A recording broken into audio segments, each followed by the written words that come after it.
Automated yield farming protocols, such as Harvest Finance and Yearn Finance, are designed to leverage the power of cryptocurrencies, smart contracts, and blockchain technology to simplify investing by intelligently reallocating capital to the highest yielding protocol, automatically compounding your investments on your behalf, and saving on gas fees by dividing these fees among multiple investors.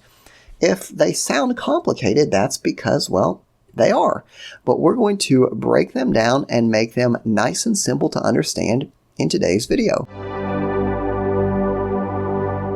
Hey everyone, and welcome back. This is the Part-Time Economist, and in today's video we are talking all about automated yield farming protocols. You may hear them called yield aggregators, but the bottom line is that these protocols leverage smart contracts, blockchains, to essentially act as a robo-advisor for your cryptocurrency. Now, we're going to talk all about them in today's video, what they do, why they're important, what issues they solve, what risks to be aware of. But before we start, as with all of my videos, I do have to say this is not financial advice. You shouldn't make any kind of financial decisions based off my videos. I'm simply trying to help you understand how these protocols work and why they are so revolutionary. So let's start off with the basics. If I gave you a wish and said you can design your ideal investment, what would be the first thing that you were likely to ask for? You would probably say something like, I want a high interest rate. Indeed, we only invest because we want to make money. So you can see here that there are lots of different places to lend your cryptocurrency. In this specific example, I'm lending the DAI stablecoin, which is simply a cryptocurrency that is pegged to the value of $1 US. It's very popular for lending and borrowing because it has a stable value. Now, if I gave you the option between lending on Aave for 0.69% and Compound for 1.12%, you would probably say, I want the higher interest rate.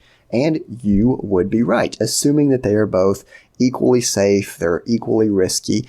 We would generally want the higher interest rate. So you can see here, I've got two different screenshots. If we lend $1,000 for 5 years at the 0.69% interest rate, we end up with about $35. If we lend $1,000 over 5 years at the 1.12% interest rate, we get $57. So that small percentage difference adds up over time. The more we invest, the bigger that difference is as well. And again, here it's just $20 so. I don't want you to focus too much on that. I want you to always be thinking, we want to get the highest return, right? In this example, compound finance was higher. Maybe tomorrow when we check, there's a different protocol that's higher. So ideally, we would want to constantly be moving to the highest interest rate. So just keep that in mind as we go through the rest of the examples. Not only would you want your investment to have a high interest rate, a high rate of return, but you would want it to compound frequently. So let's suppose that I'm lending someone $1,000 at 10% interest.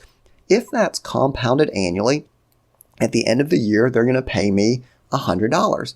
And then the next year, I'm earning interest not on $100, but on $1,000 plus the 100 interest, so $1,100.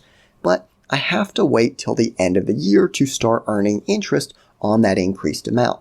Instead of compounding this annually, let's suppose that I did it monthly instead. So at the end of that first month, I say, hey, I don't want that additional $100 at the end of the year, give me $9 now. So for the rest of the year, I'm not earning interest on $1,000, I'm earning interest on $1,009, right? And you can see here in some of these examples, I've lent out the same dollar amount at the same interest rate for the same amount of years, but what I've done is I've changed the compound frequency from annually to monthly and continuously. It's not a massive difference here, but you can see the more often that I compound this, the higher rate of return that I actually get. So again, think theoretical here. Don't think, oh, I can make 20 cents more. In theory, we would want two things, a higher interest rate and essentially continuous compounding, right? The further away we get from continuous compounding, if we go down to weekly compounding, that's still better than monthly, which is still better than annually. So with that being said, I gave you the example of compound finance and I forget the other protocol, Aave, and I said that one had a higher interest rate. What we would want to do is not just constantly move our funds from the lower yielding protocol to the higher, but we would essentially want to compound those funds as frequently as we possibly could. So that sounds great in theory, but in practice, there are a couple issues. The first is gas fees. Every time that we move cryptocurrency out of a protocol, we have to pay a fee. You can see here that to move funds out of Uniswap, it costs us about $13.37. To put funds back into Uniswap, it costs $46, right? So if we're moving $10 of cryptocurrency to get a 0.05% higher interest rate, we're going to spend more in gas fees than we actually make, even though from a theoretical perspective, it makes sense for us to always chase that highest return. The same with compounding, right? If I log into my cryptocurrency accounts every month to compound, not only am I paying a gas fee, but I'm not being as efficient as if I was compounding once an hour or every minute, right? And again, it might seem impractical, but think from a theoretical perspective. The closer we can get to continuous compounding, the more we're making. The more that we can chase that higher interest rate, even if it's only a fraction of a percent, the more that we're making. Obviously, this costs money. This just takes up time. No one wants to sit there at their computer moving funds every 5 minutes. At least I don't. And I like moving money, but not that much. So moving on here, this is where yield aggregators come into play. Essentially, with a yield aggregator, it does a couple things for you on your behalf. It allocates your funds to the highest yielding or best, in its opinion, protocol. It automatically compounds those on your behalf and it saves gas. So in this example, I'm using Harvest Finance, which not endorsing, recommending, or disrecommending, simply an example that I could find for you. What you can see here is that different assets can be deposited on their platform. So here you see the DAI stablecoin. It gets moved essentially to compound finance. It earns interest for you, but there are different coins that get moved to different protocols. So Harvest Finance moves your funds to the most optimal protocol based on the asset, based on the prevailing interest rates. You don't actually have to pick that. You essentially give them your funds. They manage it for you. I say they, it's a smart contract, but they essentially manage it for you. So how does this work in practice? What are the benefits? Well, they have saved over $213 million in gas fees for their users. And you can see that they compound, again, we're going with the example of the DAI stablecoin, just based on recent history, they're compounding that anywhere between 2 days and about a 6-day interval. So again, keep in mind, if you're doing this yourself, you're having to spend all that gas, you're having to compound that every couple days. They're doing this automatically on your behalf. And the cool thing is, because so many different people are investing in this, you're not having to pay that gas fee every time. So kind of a simplification, but just suppose that all of the DAI stablecoin on Harvest Finance, they get some from Joe, some from Steve, some from Sally. They just move all of that in bulk to a DeFi protocol. They compound it. And because they're doing that in bulk, there's only one transaction. Again, I'm simplifying things, but think of it this way. They're doing one transaction. They pay one fee. On the flip side, if you're doing that separately, Joe's paying a gas fee, Sally's paying a gas fee, Steve's paying a gas fee. So why not just lump it together and save everyone on the fees, which is exactly what this is designed to do.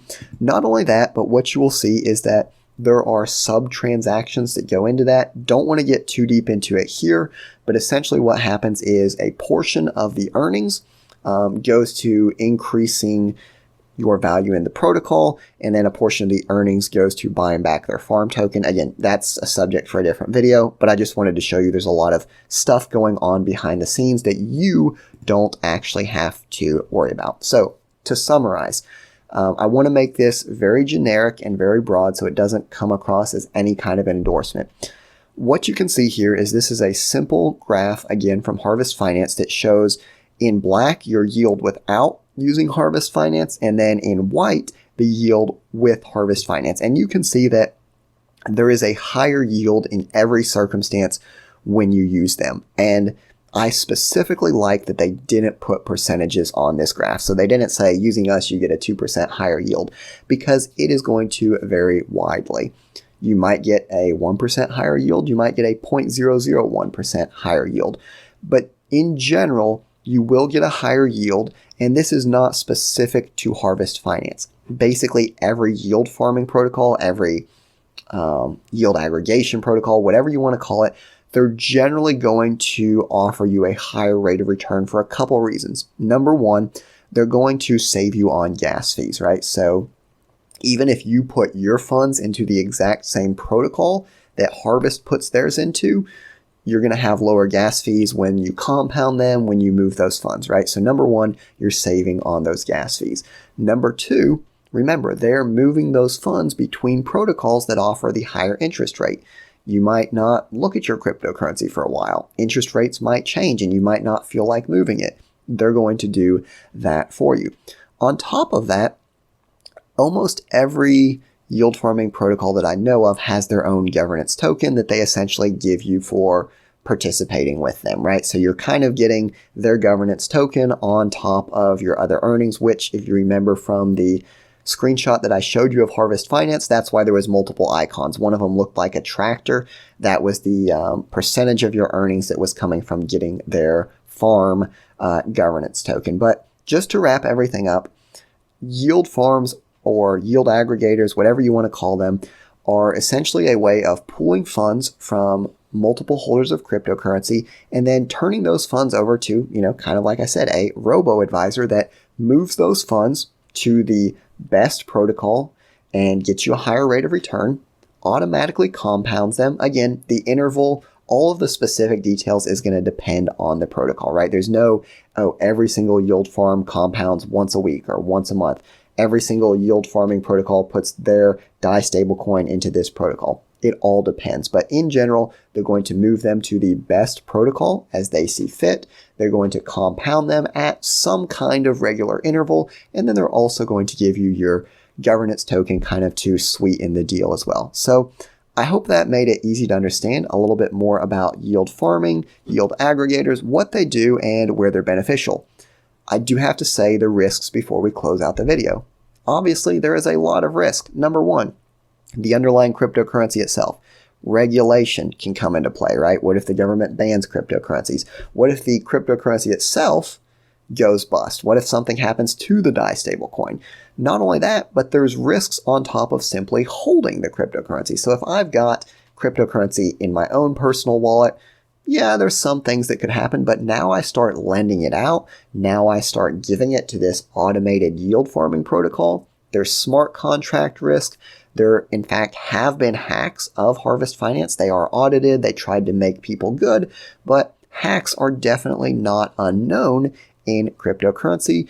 The further away you get from just kind of hoarding your cryptocurrency on your own wallet, the more you expose yourself to that risk. So I just thought that was important to talk about as well, but I do appreciate you watching the video. I hope you found it useful, and I'll see you next time.